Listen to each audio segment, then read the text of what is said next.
రాబోయే ఎన్నికలకు ప్రజలు చైతన్యవంతులై పుట్టపర్తి నియోజకవర్గానికి సమర్థవంతమైన ఎమ్మెల్యేను ఎన్నుకోవాలని టీడీపీ అధికార ప్రతినిధి తలమర్ల మారుతిరెడ్డి పిలుపునిచ్చారు. ఇక శ్రీ సత్యసాయి జిల్లా పుట్టపర్తిలో ఉన్నటువంటి సాయి ఆరామోలో ఆయన విలేకరుల సమావేశం నిర్వహించారు. ఇక ఈ సందర్భంగా మారుతిరెడ్డి మాట్లాడుతూ ప్రజలను ప్రశ్నించి తత్వాన్ని అలవర్చుకోవాలని, అప్పుడే సమర్థవంతమైన ఎమ్మెల్యేని ఎన్నుకోగలుగుతారని స్పష్టం చేశారు. ఇక భయపడుతూ బతికినంత కాలం పుట్టపర్తి అభివృద్ధి కాదని తెలిపారు. ఇక ప్రస్తుతం పుట్టపర్తిని పాలిస్తున్నటువంటి ఎమ్మెల్యే గతంలో పాలించిన ఎమ్మెల్యేలు అభ్యర్థులు నియోజకవర్గంలో చేసిన అభివృద్ధి పనులపై శ్వేతపత్రం విడుదల చేసి ఎన్నికల్లో పోటీ చేయాలని మారుతిరెడ్డి డిమాండ్ చేశారు. పుట్టపర్తి నియోజకవర్గం చాలా సౌమ్యమైనటువంటి నియోజకవర్గం. ఈ నియోజకవర్గ ప్రజలు దాదాపు నాకు అవేర్నెస్ వచ్చినప్పటి నుంచి దాదాపు గతం నుంచి ఈ నియోజకవర్గం ఏర్పాటు చేసిన తర్వాత ప్రతిసారి ప్రతి ఎమ్మెల్యేతో మోసపోతున్నారనేది నా అభిప్రాయం. అందరూ పుట్టపర్తి నియోజకవర్గ ప్రజలు పార్టీలకు అతీతంగా, కులాలకు అతీతంగా, వర్గాలకు అతీతంగా మీరు పూర్తిగా ఒక దృఢమైనటువంటి ఆలోచనతో మీరు ముందుకు రావాల్సిందిగా కోరుచున్నాను. ఇందులో ప్రధానమైనటువంటి అంశాలు ఏంటంటే, ఏ ఎమ్మెల్యే వచ్చినా వాళ్ళు భవిష్యత్తులో ఏం చేయబోతున్నారు, ఆల్రెడీ ఏం చేశారు అనే ఒక శ్వేతపత్రం ముందుసారి విడుదల చేసినారంట. ఈసారి కూడా విడుదల చేయమని చెప్పండి. ఎవరు టికెట్లు కొట్లాడుకున్నా ఏం చేసుకున్నా అది మనకు అనవసరం. వచ్చే ప్రతి ఎమ్మెల్యేను కూడా మనం పూర్తిగా ప్రతి పల్లెలో, ప్రతి పంచాయతీలో, ప్రతి మండల హెడ్ క్వార్టర్లో అందరూ క్వశ్చన్ చేయండి. గతంలో ఏం చేసినారు, ఏం చేయలేదు, చేయలేకుంటే క్లారిఫికేషన్ ఇవ్వండి.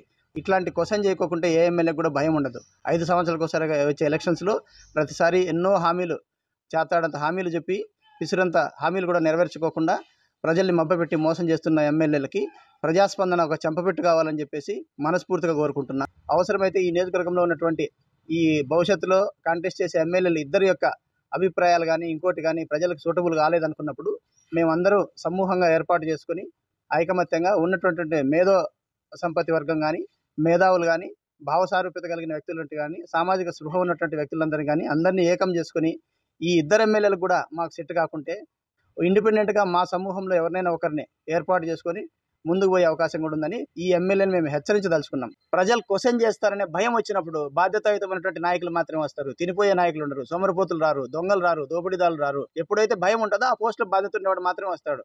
బాధ్యత ఉండాలా, అవగాహన ఉండాలా, క్రమశిక్షణ ఉండాలా, చాలా పని చేసే నిబద్ధత ఉండాలి. ఉత్తినే ఎమ్మెల్యే అయిపోతే పనులు జరిపోరు. రేపు ఎవరికి ఎమ్మెల్యే ఇచ్చినా ఎమ్మెల్యే ఇస్తేనే సీట్లో కూర్చుంటే పనులు జరగవు. చాలా నాలెడ్జ్ ఉండాలి, అన్ని రకాల డిపార్ట్మెంట్తో కోఆర్డినేషన్ చేసుకుని ముందుకు పోయే సత్తా ఉండాలి. ఇవన్నీ ఉన్నటువంటి నాయకునికి ఏంటి ఉత్తమంచుడు తరంగాడు పని చేసే సత్తా కూడా ఉండాలి. నన్ను అడిగితే సేదిరెడ్డి కూడా చాలా వరకు దిద్దుకుంట సేదిరెడ్డి కూడా మరీ అంత కఠినమైన వ్యక్తి కాదనిపిస్తుంది. కఠినమైన వ్యక్తులు కూడా ఈ నియోజకవర్గానికి అవసరం. దుర్మార్గులు అనచడానికి కూడా అధికారం ప్రజలు ఇస్తారు. ఇవన్నీ ఎక్కడ కూడా పుట్టపర్తిలో ఎవరికి దాసప్పే ఎల్లప్ప అన్నట్టు ఎవ్వరు ఏమి చేసే పరిస్థితి లేదు. దీన్ని మరింత ముందుకు తీసుకెళ్ళాలంటే చైతన్యమైనటువంటి నాయకులు రావాలి, ధైర్యమైన నాయకులు రావాలి, అవగాహన నాయకులు రావాలి, బాధ్యతాయుతమైన నాయకులు రావాలి. అది నా కోరిక. అట్లా రావాలంటే ప్రజలు క్వశ్చన్ చేయాలి. ఎక్కడ తప్పు చేసినా క్వశ్చన్ చేయాలి. పార్టీలతో మనకేం సంబంధం?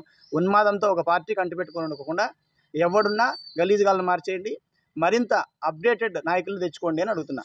నన్ను ప్రజా చైతన్యాన్ని అడ్డుకుంటే నా పార్టీ నుంచి నేను వైదొలిగి సొంతంగా వేరే పార్టీ లేకపోతే ఆ పార్టీలు కూడా తరం కాకుంటే సొంతంగా నా ప్రయత్నం నేను చేస్తాను. నేను తెలుగుదేశం పార్టీకి వ్యతిరేకంగా ఎమ్మెల్యేలు చెమట్లు కార్చుకునే విధంగా కూడా చేస్తాను. ప్రజా చైతన్యం అంత చేయగలను నేను, నాకు చేతన అవుతుంది. ఒక వ్యక్తితో స్టార్ట్ కాదని ఎందుకంటారు? ఇప్పుడు షర్మిల కొత్తగా ఒక వ్యక్తి పార్టీ పెట్టిండే కదా, సొంతంగా కేఏపాల్ ఒకే పార్టీ పెట్టిండే. అంతో ఇంత ప్రజాదరణ వాళ్ళకు కూడా ఉంది కదా. షర్మిలకు భయపడి కేసీఆర్ ఎందుకు ఆమెను ఆరోపణ చేసిన? ఆఫ్టర్ ఆల్ బర్రెలకు కూడా పోటీ చేసింది కదా. ఒక వ్యక్తితో స్టార్ట్ కాదని మీరు ఎందుకు అనుకుంటారు? పార్టీ పెట్టుకోకుండా కూడా గెలుస్తాం. ఇండిపెండెంట్గా రవీంద్ర ఒక వ్యక్తే కదా గెలిచినాడు కదా. ఏం మీరు దాన్ని నమ్మినప్పుడు మమ్మల్ని నమ్మరా? మీకు కూడా డైజెస్ట్ అవుతుంది. కొత్తగా మేము కొత్త కాబట్టి మీకు అనిపించిండొచ్చు ఏందవుతుంది అని. జనరల్గా కొత్త విషయం ఏది కూడా మైండ్కు ఇంకింపజేయదు. నిదానంగా it takes time to digest. మీకైనా నాకైనా కొత్త విషయాలు ఏవి డైజెస్ట్ కావు. According to the situation and time being it will be digested.